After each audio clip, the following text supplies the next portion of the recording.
Hello students, welcome to my channel. आज हम class 11th की बुक आरोह पद्य भाग की कविता वे आंखें पढ़ेंगे, जो कवि सुमित्रा नंदन पंत द्वारा लिखी गई हैं। इस कविता में किसान की आंखों का वर्णन करते हुए कवि ने किसान के आर्थिक, सामाजिक और पारिवारिक कष्टों के बारे में बताया है, जो दृश्य स्वयं कवि की आंखें देख रही हैं। और किसान की गरीबी, निराशा और उसके जीवन का सूनापन एक अंधकार की तरह है, और इस अंधकार को देखकर कवि भी भयभीत है। चलिए स्टार्ट करते हैं।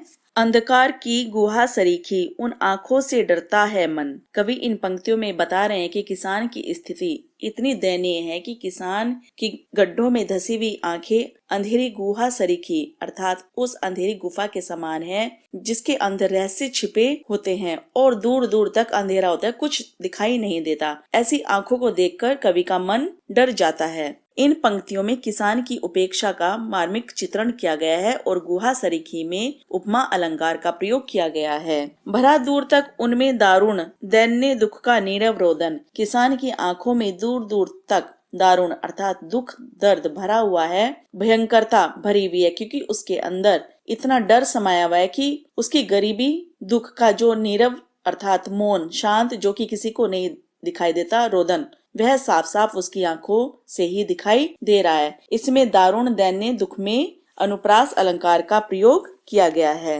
वह स्वाधीन किसान रहा, अभिमान भरा आंखों में इसका। किसान किसी समय में स्वाधीन रहा था, यानी कि आजाद था, स्वतंत्र था। किसान यहाँ ये सोच रहा है कि उसकी आंखें जो भी देख रही हैं कि कभी उसके पास उसके अपने खेत थे और वह उन खेतों का मालिक हुआ करता था और उसकी आंखों में एक अभिमान भरा रहता था। उस समय किसान के परिवार के साथ सभी खुश थे और वह एक आजादी का जीवन जी रहा था, क्योंकि उसके ऊपर कोई भी कर्जा नहीं था। छोड़ उसे मझधार, आज संसार कगार सदृश बह खिसका।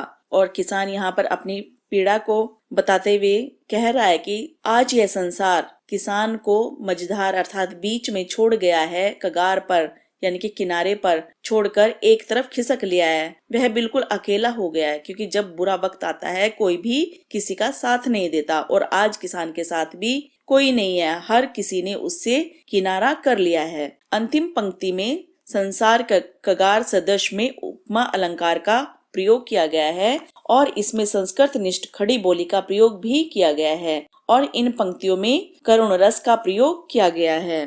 लहराते हुए खेत द्रगों में हुआ बेदखल वह अब जिनसे। इन पंक्तियों में किसान अपने बीते हुए समय को याद करता है और उसकी आंखों के सामने उसके लहराते हुए खेत उसकी द्रगों यानी कि आंखों में नजर आ रहे हैं, लेकिन अब इस वक्त उसे बेदखल कर दिया गया है। उसके पास से सब चीज छीन ली गई है, उसके पास कुछ नहीं बचा, क्योंकि उसके ऊपर इतना कर्जा है और वह अपना कर्जा नहीं चुका पाया, तो उससे इस कर्जे के बदले में उससे सारी चीजें छीन ली गई। हंसी थी उसके जीवन की हरियाली जिनके तरण तरण से। किसान अपने जीवन के सुखों से खुश था और तिनका तिनका उस खुशी से, हरियाली से भरा हुआ था। उसका जीवन हंसता रहता था। उसके पास जब सब कुछ था तो वह बहुत खुश था, हंसता रहता था और उसके चेहरे पर चमक रहती थी। तरण तरण में पुनरुक्ति प्रकाश अलंकार का प्रयोग किया गया है और जीवन की हरियाली में रूपक अलंकार का प्रयोग किया गया है। आंखों ही में घूमा करता वह उसकी आंखों का तारा। अब यहाँ पर किसान अपने बेटे को याद करता है और उसके बारे में सोचता है कि जो उसके बेटे की छवि है वह उसकी आंखों में ही घूमा करती है, अर्थात वह उसका बहुत प्यारा बेटा था और वह हर वक्त उसके बारे में सोचा करता है। आंखों में घूमना और आंखों का तारा, यहाँ पर मुहावरे का प्रयोग किया गया है। कारकुनों की लाठी से जो गया जवानी ही में मारा, लेकिन कारकुनों अर्थात जमींदारों के आदमियों ने उसे लाठियों से मार मार कर इतना मारा कि वह खत्म हो गया, मर गया और वह जवानी में ही चला गया, अर्थात महाजनों के आदमियों ने उसे इतना मारा कि उसके बेटे की जान ही ले ली, क्योंकि वह अपना कर्जा नहीं चुका पाया था। अब यहाँ पर जो किसान है वह अपने बेटे के दर्द को महसूस करता है। बिका दिया घर द्वार महाजन ने, ना ब्याज की कौड़ी छोड़ी। अब यहाँ पर किसान अपनी पीड़ा को बता रहा है कि सब घर बार बिक गया, क्योंकि महाजन यानी कि जमींदार ने ब्याज की कौड़ी तक नहीं छोड़ी। उसने एक पैसा तक भी माफ नहीं किया, जिसके लिए उसका घर बार, घर द्वार सब बिक गया। यहाँ पर घर द्वार की कौड़ी ने न में अनुप्रास अलंकार का प्रयोग किया गया है। रह रह आंखों में चुभती वह कुरखुई बरधों की जोड़ी। इन पंक्तियों में ये बताया जा रहा है कि किसान के पास जो बरधों अर्थात बरधों का अर्थ है यहाँ पर बैलों की जोड़ी, जो उसकी बैलों की जोड़ी थी वह भी कुर्क यानी कि नीलाम हो गई है। वह बैलों की जोड़ी आज उसकी आंखों में चुभती है। बरधो शब्द में देशज शब्द का प्रयोग किया गया है और रह में पुनरुक्ति प्रकाश अलंकार है। आंखों में चुभना यहाँ पर मुहावरे का प्रयोग किया गया है। उजरी उसके सिवा किसी कब पास दुहाने आने देती। अब यहाँ पर किसान के पास एक सफेद गाय थी जिसे वह उजरी कहता था और वह उस गाय के बारे में सोचता है कि उजरी अर्थात सफेद गाय किसान के सिवाय दूध दुहाने के लिए किसी को भी अपने पास नहीं आने देती थी। उजरी उसके सिवा किसी कब पास दुहाने आने देती में प्रश्न अलंकार का प्रयोग किया गया है।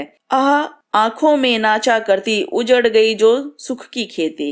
अब यहाँ पर सब वह सुख की खेती उजड़ गई है जो उसकी आंखों में नाचा करती थी। यहाँ पर किसान जो है अपने बीते हुए समय को याद कर रहा है। उसके खेत भी चले गए हैं और उसके बैलों की जोड़ी और उसका बेटा भी मारा गया है। सब कुछ खत्म हो गया है।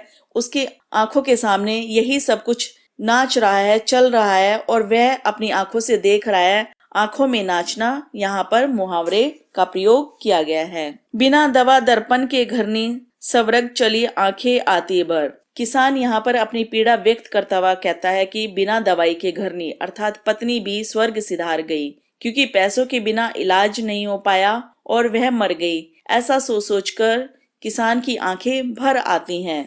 आंखें भर आना मुहावरे का प्रयोग किया गया है। घरनी सवरग आदि तद्भव शब्दों का प्रयोग किया गया है और दवा दर्पण में अनुप्रास अलंकार का प्रयोग किया गया है। देख रेख के बिना दूध मुही बिटिया 2 दिन बाद गई मर। किसान की एक बेटी दूध मुही अर्थात जो छोटा बच्चा दूध पीता है उसे दूध मुहा कहा जाता है, वह भी 2 दिन बाद मर गई, क्योंकि पत्नी के बिना उस बेटे की भी देखरेख नहीं हो पाई। 2 दिन शब्दों में अनुप्रास अलंकार का प्रयोग किया गया है। घर में विधवा रही पतोहू लक्ष्मी थी यद्यपि पति घातिन। अब घर में उसकी पतोहू अर्थात बहू भी विधवा हो गई, क्योंकि उसका बेटा तो पहले ही मर चुका था। उस बहू को लक्ष्मी का रूप समझा जाता था, लेकिन यह समाज उसे पति की घातिन अर्थात पति को मारने वाली समझने लगा और ऐसा कहकर सब उसे ताने देने लगे थे।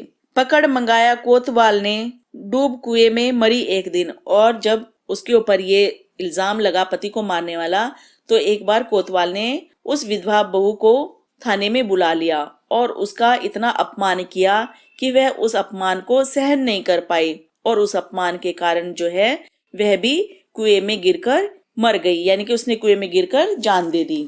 खैर पैर की जूती जोरू ना सही एक दूसरी आती। अब यहाँ पर किसान ये बता रहा है कि जो पत्नी है इतना महत्व उसका नहीं है जितना कि बेटे का होता है, कि पत्नी इतना महत्व नहीं रखती, एक ना सही तो दूसरी आती है। और जोरू तो पैर की जूती होती है। यहाँ पर पैर की जूती मुहावरे का प्रयोग किया गया है।